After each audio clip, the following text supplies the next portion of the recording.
राधा रानी के नाम की महिमा अनंत है। उनका एक बार नाम लेने से ही हमारे पापों का नाश हो जाता है और जन्म मरण के चक्र से मुक्ति मिल जाती है।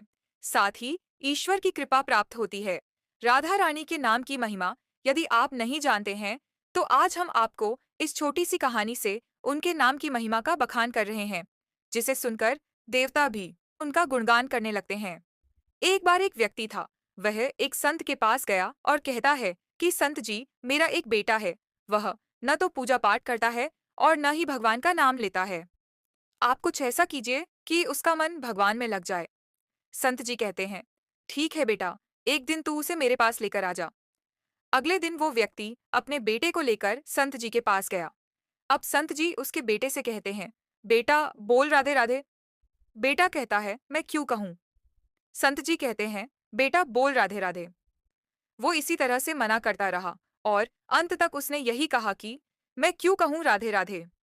संत जी ने कहा, जब तुम मर जाओगे और यमराज के पास जाओगे, तब यमराज तुमसे पूछेंगे, कभी भगवान का नाम लिया, कोई अच्छा काम किया? तब तुम कह देना कि मैंने जीवन में एक बार श्री राधा रानी के नाम को बोला है, बस एक बार। इतना बताकर वह चले गए। समय व्यतीत हुआ और एक दिन वो मर गया। यमराज के पास पहुंचा। यमराज ने पूछा, कभी कोई अच्छा काम किया है? उसने कहा, हाँ महाराज, मैंने जीवन में एक बार श्री राधा रानी के नाम को बोला है। आप उसकी महिमा बताइए। यमराज सोचने लगा कि एक बार नाम की महिमा क्या होगी, इसका तो मुझे भी नहीं पता है। यम बोले, चलो इंद्र के पास वो ही बताएंगे। तो वो व्यक्ति बोला, मैं ऐसे नहीं जाऊंगा, पहले पालकी लेकर आओ, उसमें बैठकर जाऊंगा। यमराज ने सोचा, ये बड़ी मुसीबत है। फिर भी पालकी मंगवाई गई और उसे बिठाया। चार कहार पालकी उठाने वाले लग गए। वो बोला, यमराज जी, सबसे आगे वाले कहार को हटाकर उसकी जगह आप लग जाइए। यमराज जी ने ऐसा ही किया। फिर सब मिलकर इंद्र के पास पहुंचे और बोले कि एक बार श्री राधा रानी के नाम लेने की महिमा क्या है।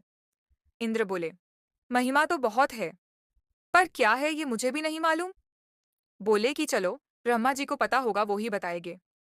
वो व्यक्ति बोला, इंद्र जी ऐसा है, दूसरे कहार को हटाकर आप यमराज जी के साथ मेरी पालकी उठाइए।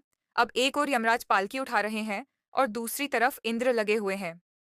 पहुंचे ब्रह्मा जी के पास। ब्रह्मा ने सोचा कि ऐसा कौन सा प्राणी ब्रह्मलोक में आ रहा है जो स्वयं इंद्र और यमराज पालकी उठाकर ला रहे हैं। ब्रह्मा के पास पहुंचे। सभी ने पूछा कि एक बार श्री राधा रानी के नाम लेने की महिमा क्या है। ब्रह्मा जी बोले, महिमा तो बहुत है, पर वास्तविकता क्या है कि ये मुझे भी नहीं पता। लेकिन हाँ, भगवान शिव जी को जरूर पता होगा। वो व्यक्ति बोला कि तीसरे कहार को हटाइए और उसकी जगह ब्रह्मा जी आप लग जाइए। अब क्या करते, महिमा तो जाननी थी। अब पालकी के एक ओर यमराज है, दूसरी तरफ इंद्र और पीछे ब्रह्मा जी हैं।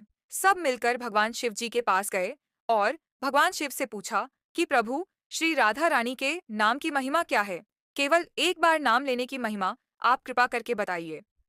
भगवान शिव बोले कि मुझे भी नहीं पता, लेकिन भगवान विष्णु जी को जरूर पता होगी।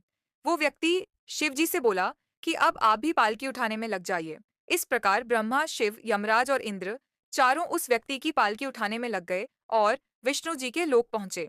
विष्णु जी से पूछा कि एक बार श्री राधा रानी के नाम लेने की महिमा क्या है। विष्णु जी बोले, अरे, जिसकी पालकी को स्वयं मृत्यु का राजा यमराज, स्वर्ग का राजा इंद्र, ब्रह्मलोक के राजा ब्रह्मा और साक्षात भगवान शिव उठा रहे हो, इससे बड़ी महिमा क्या होगी। जब सिर्फ एक बार श्री राधा रानी नाम लेने के कारण आपने इसको पालकी में उठा ही लिया है, तो अब ये मेरी गोद में बैठने का अधिकारी हो गया है। भगवान श्री कृष्ण ने स्वयं कहा है कि जो केवल रा बोलते हैं, तो मैं सब काम छोड़कर खड़ा हो जाता हूँ, और जैसे ही कोई धा शब्द का उच्चारण करता है, तो मैं उसकी ओर दौड़ लगाकर उसे अपनी गोद में उठा लेता हूँ। तो मित्रों, उम्मीद है कि यह कहानी आपको पसंद आई होगी। जय श्री राधे, जय श्री कृष्णा।